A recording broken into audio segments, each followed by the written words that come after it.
श्रम विभाग की योजनाओं की सीरीज में आज हम ये फोर्थ पार्ट हम शुरू करने जा रहे हैं। आज फिर से हम श्रम विभाग की 5 योजनाओं के बारे में डिस्कशन करेंगे। इससे पहले के 3 वीडियो में हमने 5 करके श्रम विभाग की कुल 15 योजनाओं के बारे में डिस्कशन किया है। तो चलिए हम आज की योजनाओं की शुरुआत करते हैं। तो आज की जो पहली योजना है वह है सिलिकोसिस से पीड़ित निर्माण श्रमिकों के लिए आर्थिक सहायता और पुनर्वास सहायता योजना।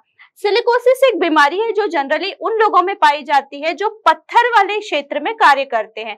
तो इस बीमारी से पीड़ित जो श्रमिक है उनकी सहायता सरकार 2 प्रकार से करती है, एक आर्थिक सहायता और दूसरा पुनर्वास सहायता। तो इस योजना की शुरुआत सरकार ने इस पर्पज से की है। तो चलिए देखते हैं कि ये योजना क्या है।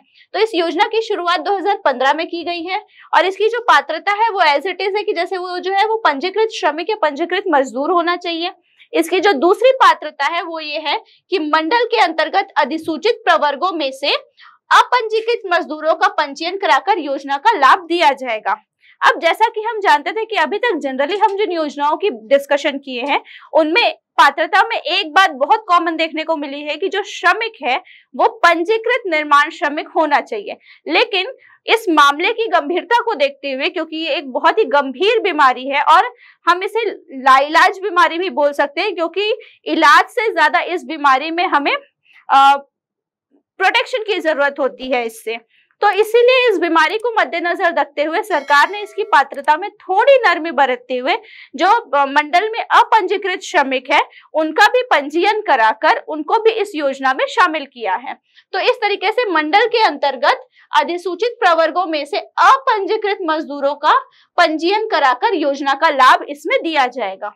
इसकी जो तीसरी पात्रता है वो है आधिकारिक चिकित्सक और संस्थान द्वारा बीमारी की पुष्टि होना बहुत अनिवार्य है। ऐसा नहीं कि हम किसी भी क्योंकि ये गंभीर बीमारी है और मामले की गंभीरता को ध्यान में रखते हुए हमें लगता है कि जो मंडल के द्वारा जो प्रमाणीकृत संस्थान है, चिकित्सा संस्थान है और जो डॉक्टर है उनके द्वारा ही यदि हम इस बीमारी से संबंधित प्रमाण पत्र प्रस्तुत करते हैं, दस्तावेज प्रस्तुत करते हैं, तो इस योजना का फायदा हम ले सकते हैं। तो ये इस योजना से संबंधित पात्रताएं हैं। अब देखते हैं कि ये योजना क्या है। तो जैसा कि मैंने आपको बताया कि इस योजना में आपको 2 प्रकार की सहायता मिलेगी, एक आर्थिक सहायता और दूसरा पुनर्वास सहायता। तो पहले हम आर्थिक सहायता की बात करते हैं। तो आर्थिक सहायता में यह है कि पीड़ित के लिए 3 लाख रुपए का प्रावधान है, जिसमें से 1 लाख रुपए हितग्राही के मृत्यु पर आश्रितों के खाते में स्थानांतरित कर दिया जाएगा और 2 लाख रुपए जो है वो एफडी के तौर पे उन्हें प्रदान किया जाएगा। अगर इस बीमारी से किसी श्रमिक की मृत्यु हो जाती है तो 1 लाख रुपए एट अ टाइम उसे दिया जाएगा कैश और बचा जो 2 लाख रुपए है वो एफडी कराकर उनको दिया जाएगा। तो इस प्रकार से कुल 3 लाख रुपए का प्रावधान इस योजना के द्वारा किया गया है। इसका जो दूसरा पॉइंट है वो है कि श्रमिक के जीवित रहते श्रमिकों को लाभ की पात्रता, मृत्यु की स्थिति में उनके वैध आश्रितों को लाभ। यदि कोई श्रमिक है जो जीवित है तो इस योजना का जो आर्थिक लाभ है वो स्वयं श्रमिक को मिलेगा और अगर उस श्रमिक की मृत्यु हो जाती है तो इस सिचुएशन में उसके जो वैध आश्रित है, मतलब उसकी पत्नी, उसके बच्चे, उसके दत्तक पुत्र पुत्रियां जो है उनको इस योजना का लाभ मिलेगा। इसकी जो तीसरी कंडीशन है वो ये है कि यह राशि कर्मचारी राज्य बीमा अधिनियम या कर्मकार क्षतिपूर्ति अधिनियम से मिली राशि के अतिरिक्त होगी।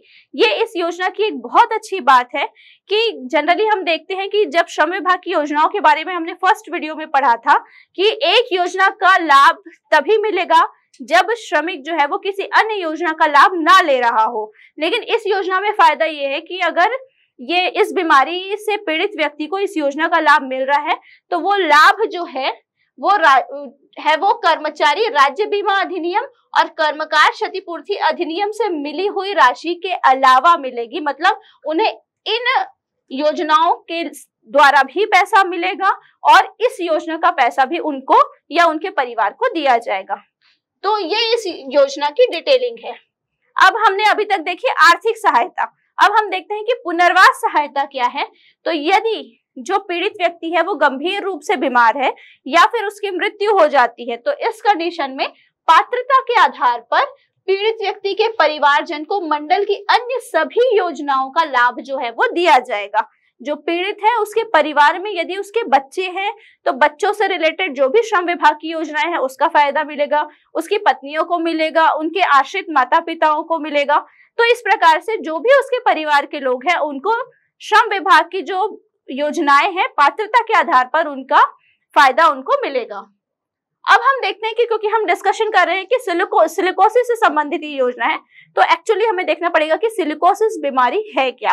तो सिलिकोसिस बीमारी जो है कि जो व्यक्ति पत्थर पर काम करते हैं तो उनकी सांसों में सिलिका युक्त धूल जो है वो लगातार जाती रहती है, जिसके कारण फेफड़ों में खराबी आने से सांस फूलने लगती है और फेफड़ों की कार्य क्षमता जो है वो कमजोर हो जाती है। जनरली पत्थर वाले इलाकों में जो काम करते हैं, जैसे पत्थर की खदानों में जो श्रमिक काम करते हैं, तो पत्थर से जनरल को तोड़ने से सिलिका वाला जो धूल है वो लगातार श्वास के थ्रू उनके लंग्स में जाता है और लंग्स की कार्य क्षमता को ये क्या करता है, खराब कर देता है। तो इसके कारण सांस फूलने जैसी समस्याएं जो है वो पीड़ितों में आने लगती है। और सबसे कठिन बात ये है इस बीमारी की कि ये लगभग लाइलाज बीमारी है, तो इसलिए इसका सिर्फ क्योर किया जा सकता है। तो इन सारी कंडीशंस को ध्यान में रखते हुए इस योजना का निर्माण किया गया है। अब हमारी जो अगली योजना है वो है मुख्यमंत्री नोनी सशक्तिकरण सहायता योजना। छत्तीसगढ़ में नोनी मतलब बेटी होता है, तो बेटियों को ध्यान में रखते हुए इस योजना का शुभारंभ किया गया है। ये जो योजना है वो 2022 में बनी है और इसकी जो पात्रता है वो है ये है कि पंजीकृत निर्माण श्रमिक की प्रथम 2 पुत्रियों को इस योजना का लाभ दिया जाएगा। जो पुत्री है उसकी आयु न्यूनतम 18 वर्ष होनी चाहिए और अधिकतम 21 वर्ष होनी चाहिए और जो पुत्री है वो अविवाहित होनी चाहिए। अगर ये कंडीशंस फुलफिल करती है तो वो जो श्रमिक की पुत्रियां हैं वो इस योजना का फायदा उठा सकती है। अब हम देखते हैं कि इस योजना का उद्देश्य क्या है। तो इस योजना का उद्देश्य है पंजीकृत निर्माण श्रमिक की 2 अविवाहित पुत्रियों को सशक्त तथा आत्मनिर्भर बनाने के उद्देश्य से सहायता राशि उपलब्ध कराई जाती है। अब जैसा कि हम देखते हैं कि जो श्रमिक वर्ग है वो सदैव ही अपने आर्थिक कारणों से परेशान रहता है, तो आर्थिक समस्याओं के कारण उनकी पुत्रियों को अपने आप को स्टैब्लिश करने में या अपने लिए कोई स्टेप उठाने में समस्या ना आए, इस सिचुएशन को ध्यान में रखते हुए इस योजना का निर्माण किया गया है। तो इस योजना में सरकार जो है वो श्रमिक की प्रथम 2 पुत्रियों को आर्थिक सहायता देती है ताकि वो चाहे तो अब उसका उपयोग अपनी शिक्षा में, अपने व्यवसाय में, स्वरोजगार में या किसी भी क्षेत्र में कर सकती है ताकि वो आगे जाके अपना भविष्य अच्छा कर सके। तो इस उद्देश्य से इस योजना का निर्माण किया गया है। अब देखते हैं कि जैसे इस राशि का प्रयोग हितग्राही की पुत्री के शिक्षा, रोजगार या स्वरोजगार को बेहतर बनाने और विवाह में भी इस राशि का उपयोग जो है वो किया जा सकता है। और जो प्रत्येक प्रोत्साहन राशि का भुगतान जो है वो हितग्राही की पुत्री के खाते में ही किया जाएगा ताकि किसी भी तरीके की समस्या उत्पन्न ना हो या किसी भी तरीके की गड़बड़ी की आशंका जो है वो खत्म हो जाए। तो ये हमारी मुख्यमंत्री नोनी सहायता योजना है। इसमें जो श्रमिक है उसकी पुत्री को 20,000 रुपए का हित लाभ दिया जाता है, उसके खाते में 20,000 रुपए डाला जाता है ताकि उसका उपयोग वो अपने भविष्य को संवारने में कर सके। अब जो हमारी अगली योजना है वो है मुख्यमंत्री निर्माण श्रमिक निःशुल्क कार्ड योजना। इस योजना की शुरुआत 2021 में हुई है और इसकी जो एकमात्र पात्रता है वो ये है कि जो श्रमिक है वो पंजीकृत निर्माण श्रमिक होना चाहिए। अब देखते हैं कि ये योजना क्या है। तो इस योजना के अंतर्गत पात्रता की जांच के उपरांत आवेदन स्वीकृति होने के पश्चात हिताधिकारी स्वतः ही लाभान्वित होगा और निःशुल्क अपना श्रम पंजीयन प्रमाण पत्र प्राप्त कर सकेगा। जनरली हम देखते हैं कि कुछ मजदूर जो होते हैं वो पंजीकृत होते हैं, कुछ होते हैं जो पंजीकृत नहीं होते हैं। उनको अपने कई योजनाएं ऐसी होती है जिनका लाभ उठाने के लिए उनको भिन्न भिन्न प्रकार के प्रमाण पत्रों की आवश्यकता होती है, लेकिन पैसों की तंगी के कारण कई बार ये जो श्रमिक है वो प्रमाण पत्र नहीं बनवाते हैं। तो इस समस्या से निजात दिलाने के लिए सरकार ने इस योजना की शुरुआत की है।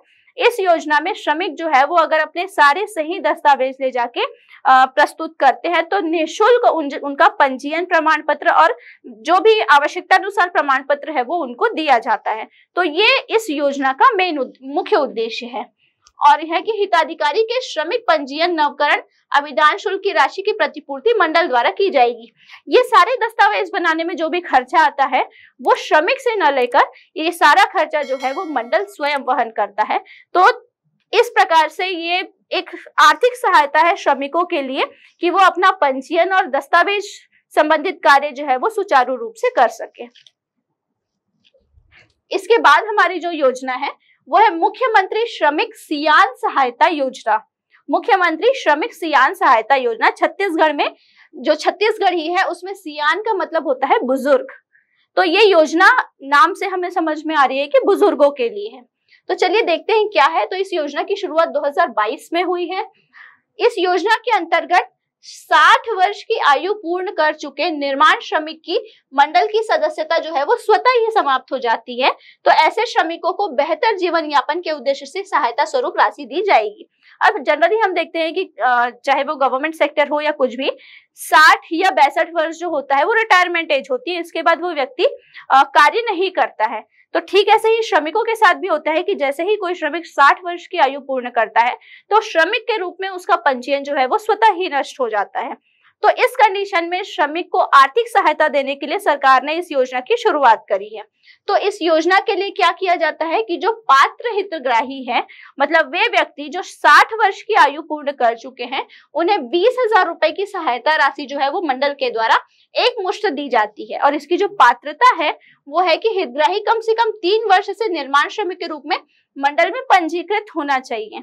जो भी व्यक्ति है जो 60 वर्ष की आयु पूर्ण करने वाला हो, उसे 3 साल तक लगातार मंडल का श्रमिक, पंजीकृत श्रमिक के रूप में पंजीयन आवश्यक है। और इसकी जो दूसरी पात्रता है वो है हितग्राही की न्यूनतम आयु 59 ईयर्स, 59 साल, और अधिकतम आयु जो है वो 60 वर्ष होनी चाहिए। मतलब यदि कोई व्यक्ति 59 साल का है, अर्थात वो आने वाले साल में रिटायर होने वाला है, या 60 वर्ष का हो चुका है, अर्थात बस अब उसका कार्य जो है वो खत्म होने वाला है, तो वो जो हितग्राही है वो इस योजना में आवेदन करके इस योजना का फायदा उठा सकता है। तो ये थी हमारी मुख्यमंत्री श्रमिक सियान सहायता योजना।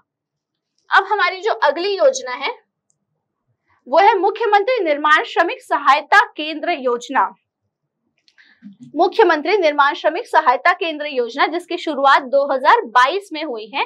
इस योजना की शुरुआत जो है वो माननीय सर्वोच्च न्यायालय के एक निर्देश के अनुसार हुई है। तो इसका जो उद्देश्य है वो ये है कि माननीय सर्वोच्च न्यायालय द्वारा राज्य में श्रमिक सहायता केंद्र की स्थापना हेतु निर्देश दिया गया है। जो सर्वोच्च न्यायालय है उनके द्वारा श्रमिकों की सहायता के लिए श्रमिक सहायता केंद्र खोलने के निर्देश जो है वो हर राज्य को दिए गए हैं। तो इसी का परिपालन करते हुए छत्तीसगढ़ सरकार जो है उसने भी इन जो सेंटर्स हैं उनकी स्थापना का प्रावधान इस योजना के द्वारा किया है। तो देखते हैं कि ये कैसे काम करता है। तो छत्तीसगढ़ प्रवासी श्रमिक नीति के अंतर्गत श्रमिकों की समस्याओं के निराकरण, पंजीयन प्रक्रिया, योजनाओं के आवेदन की जानकारी और विभागीय गतिविधियों के फीडबैक लेने आदि संबंधी कार्य हेतु श्रमिक सहायता केंद्रों की स्थापना का निर्णय लिया गया है। तो सर्वोच्च न्यायालय के निर्देशानुसार छत्तीसगढ़ में भी श्रमिकों को भिन्न भिन्न क्षेत्रों में हेल्प करने के लिए, जैसे उनका पंजीयन कराने के लिए, उनकी समस्याओं के निराकरण के लिए, बीच बीच में उनके जो भी कार्यकलाप है या जो भी योजनाएं हैं उनके अवलोकन के लिए, इन सारी चीजों के लिए श्रमिक सहायता केंद्रों की स्थापना छत्तीसगढ़ सरकार के द्वारा भी की गई है। और ये जो योजना है उसकी भी पात्रता यही है कि जो व्यक्ति है वो पंजीकृत निर्माण श्रमिक होना चाहिए। यदि कोई व्यक्ति जो है वो पंजीकृत निर्माण श्रमिक है तो वो जाके इन सहायता केंद्रों में अपने जो भी डॉक्यूमेंटेशन रिलेटेड जो भी प्रॉब्लम है उस पे, या जो शिकायत है उस पे, सारी समस्याओं का निराकरण वो वहां पे जाके करा सकता है। तो ये हमारी अगली योजना थी। अब इस योजना का हम प्रावधान देखते हैं। तो राज्य स्तर पर एक श्रमिक सहायता केंद्र की स्थापना की जाएगी। एक श्रमिक सहायता केंद्र होगा जिसकी राज्य स्तर पर स्थापना की जाएगी। ठीक है। अब श्रम विभाग, श्रमायुक्त कार्यालय छत्तीसगढ़ शासन द्वारा निविदा प्रक्रिया के माध्यम से चयनित संस्थान द्वारा जो लेबर हेल्प सेंटर है उसका पूर्ण रूप से संचालन किया जाएगा। तो हमने क्या देखा कि राज्य स्तर पर देखिए एक श्रमिक सहायता केंद्र की स्थापना हो गई। अब केंद्र की तो स्थापना हो गई, अब उसका संचालन कौन करेगा? तो श्रम विभाग जो है वो क्या करेगा? निविदा प्रक्रिया के द्वारा एक संस्थान का चयन करेगा। जिस संस्थान का चयन होगा वही संस्थान जो है वो इस केंद्र का संचालन करेगी। अब ये जो लेबर हेल्प सेंटर है उसके संचालन का जो निरीक्षण है, ये सारी चीजों के लिए क्या होगा? एक समिति का गठन किया जाएगा। एक समिति का गठन होगा जो इस केंद्र की समस्त कार्यकलापों का निरीक्षण करेगी। और उसके अलावा है web portal, mobile app, Facebook page, email, Twitter, और ये सारी चीजों के थ्रू जो श्रमिक है वो अपना शिकायत या सुझाव जो है वो दर्ज करा सकते हैं। तो इस प्रकार श्रमिकों को उनकी सभी समस्याओं के निराकरण के लिए एक केंद्र दे दिया गया है और उस केंद्र के द्वारा वो अपनी समस्त समस्याओं का निराकरण कर सकते हैं। तो ये थी हमारी आज की 5 योजनाएं श्रम विभाग से संबंधित। आने वाले जो वीडियो है वो हमारा आखिरी वीडियो है, जिसमें हम आखिरी के 5 जो योजनाएं हैं उसका डिस्कशन करेंगे। और इस प्रकार आने वाले वीडियो के साथ हमारे श्रम विभाग की सारी जितने भी योजनाएं हैं उसको हम पूरी कर लेंगे। Thank you.